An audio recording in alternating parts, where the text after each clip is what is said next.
Welcome to another edition of Coffee with the Goose, where we talk about things that are interesting, fascinating, and irritating. In this case, things that are wild too. I'm the Goose. Thanks for joining us. We've talked about every subject under the sun in this show over the couple of years that we've done it. Boxing, we've done a little politics, done religion, done protests, you name it. But this time we're going to talk about camping in the wilderness. I got a great story for you guys. But first, we got to have our coffee. Cowboy coffee now. Look it up on the internet. This great stuff. It's the way to go. I love this. My coffee is, very strong, like my opinion. Got some creamer in there to make it sweet, just like me. All right. We're going to talk about camping. No, not this wussy camping. I cannot stand, I'll be honest with you, going to a campground, camping next to my vehicle with 100 people around me that I don't know. That's not camping. I'm sorry. Okay, and you're plugged into all your devices are plugged in. You're sleeping outdoors. Come on, let's be honest. Okay.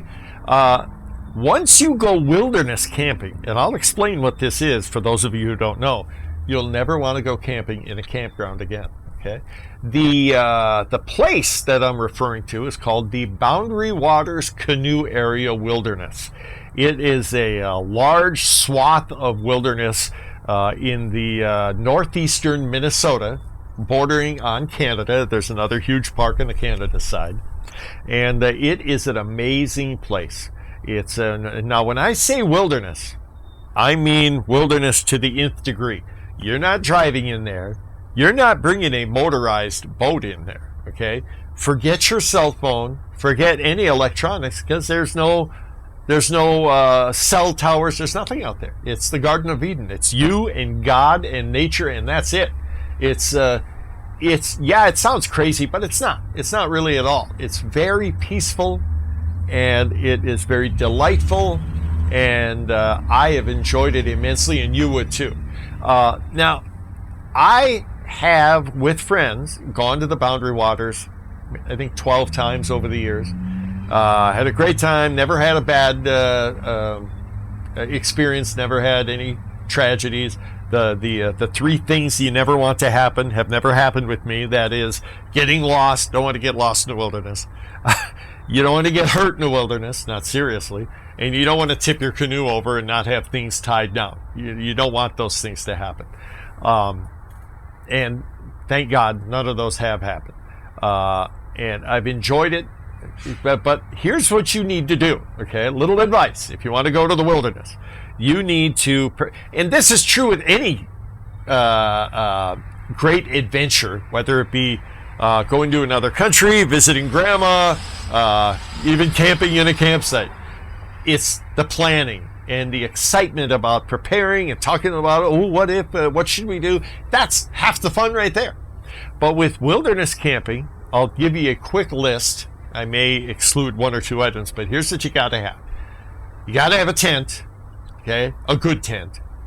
You got to have your sleeping bag. You got to have preferably a tarp in case it rains. And this, I've been on many camping excursions where I needed the tarp, and it's beautiful too. Even if it rains, you're sitting under the tarp and your fire's there, and you're really enjoying it. Need to bring a first aid kit because you're going to get dinged up a little, maybe. Clothes, a few changes of clothes, and a map, of course. A book, that helps, because you're going to have a lot of downtime. And you also want food and rope. And let me explain, and a canoe, of course, and paddle. And a life jacket. I'm talking about wilderness camping. That doesn't make you Grizzly Adams or Lewis and Clark or any of that, okay? Don't be a fool. Wear your life jacket when you're in that canoe. You know why? You can be the greatest swimmer in the world. If you're going down a river or hit a spot in that lake and you tip over and you hit your noggin and you're not wearing a life jacket, that's it. Your loved ones are going to get a bad phone call. So don't let that happen. Wear your life jacket. Be smart. Okay? It's hard work, but nothing you can't handle. There are, in the Boundary Waters Canoe Area, thousands of lakes. Well, how do you get from this lake to that lake? You carry everything. Okay? It's called portaging. or portage, I think it's French. And it's the portages, because I'm not French, I'll pronounce it like that, can be anywhere up to a quarter of a mile, maybe even a half mile across this trail. And you're carrying, it may take you a couple of trips, but that's okay. It's part of the adventure. Just, be aware of what you're doing, and don't be foolish. Don't act like you're, some kind of great mountain man and you're, Robinson Crusoe, So you're going to work hard, but it's worth it. When you get to that campsite, and you get everything set up and you're kicked back in front of the fire and your meal and you're looking out on this beautiful Mother Nature in this lake, it's worth it. Wash your hands, you're fine. Put a Band-Aid on, you're good to go, okay? Now here is the key, one of the keys, and I'm going to touch on this when I explain what happened with me and my son. You need to, guess what? There's critters out there. Critters that don't necessarily want you to eat you, but they want your food. You have to have a food pack, like a duffel bag, if you will. And what you do is you find 2 trees and you hang the food pack between the trees, preferably, 10 feet up off the ground. That way a bear, and the bears, black bears, by the way, are not dangerous unless, of course, you mess with their babies. They just want your food. They're a pest. And they're going to get your food if you don't play smart and get your food pack up there, okay? Never, ever, ever, don't get ahead of me on this, never bring your food pack in the tent with you. Why? You're going to get a visitor in the middle of the night. Okay, here we go. We went to the Boundary Waters. My son was 16. And now I've done this many times. And again, nothing's happened, so I'm a little cocky, I'll admit, okay? My wife and some friends and my daughter stayed with the camper in a campground. And it was beautiful, but it wasn't the wilderness. And then my son and I took off for the wilderness. Well, what we found out later, they stole half our food. Didn't realize it until we're, way out in the middle of nowhere. So nothing we could do about it. And then things started to go wrong, okay? No, the 3 bad things didn't happen, but everything else did. The campsite we got to was the worst in the world. It was just the worst. Couldn't find a comfortable place to lay down. Okay, we'll manage, right? It was wet. It had been raining. We just had a heck of a time getting our fire going for food. That is, the food that they didn't steal. Okay. The third thing is, we froze our tushes off. It was in the middle of July, but it's northern Minnesota, right? We were not prepared, and we froze our rear ends off. So there's another thing that went wrong. What else can go wrong? We didn't bring bug spray. We were eaten alive by mosquitoes and black flies. It was horrible. And the last but not least, what did I say a few minutes ago? Don't bring your food in the tent with you. We could not find, it's a wilderness, right? Mother Nature doesn't give a rat's rear end about you. We looked and looked and looked and took a couple of hours to try and find somewhere to hang the food pack. Couldn't do it. So we had to bring the food in the tent with us that night. Couldn't sleep. In the middle of the night, guess who tried to get in our tent?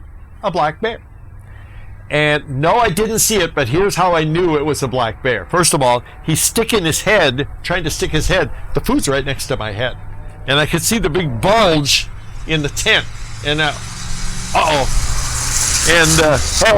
trying to do a show here. Skip it down. Some people, no respect. Kind of like that black bear didn't have respect, right? What do you do with the black bear? First of all, don't be afraid. And it's a more bark than bite. I knew enough. I just yelled, "Ah!" And I could hear it run away, and I knew just by the sound it was a bear.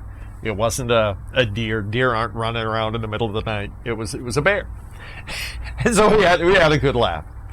The next morning, after not sleeping, we told my wife, by the way, we're going to be out there for 2 nights. I'm going to tell you a secret now, okay? Don't tell anybody. It's just between you and me. The next day, my son and I said, you know what? We don't need this. We did I ever tell you this, Jude?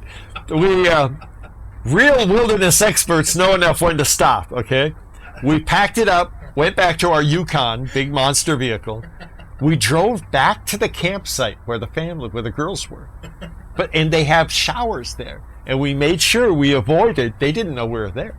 Took a shower, clean clothes, went and ate at Subway, and slept in the truck, and then showed up the next day. Oh, I had a great time, girls.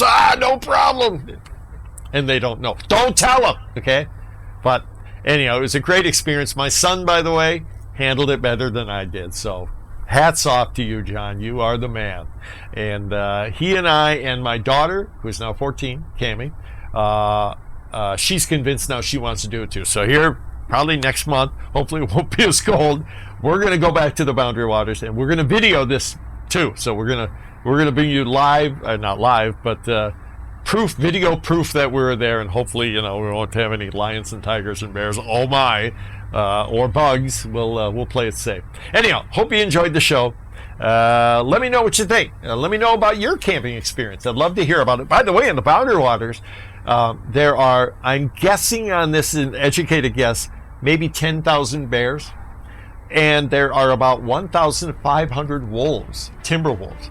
And they are, contrary to what you read about the big bad wolf huff and puff and blow your camp down in the wilderness, they're not like that. Wolves do not attack humans. They don't, okay? But if they decided to, what you gonna do?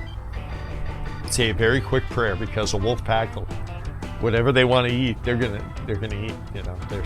They're scary. Anyhow, there you go. I'm gonna leave it at that. Thank you so much for watching. Many thanks to you guys, and to all of you who subscribed. Thank you very much. Stick with me. We got Jude, my great producer, and I have more shows to come. All right, you guys take care.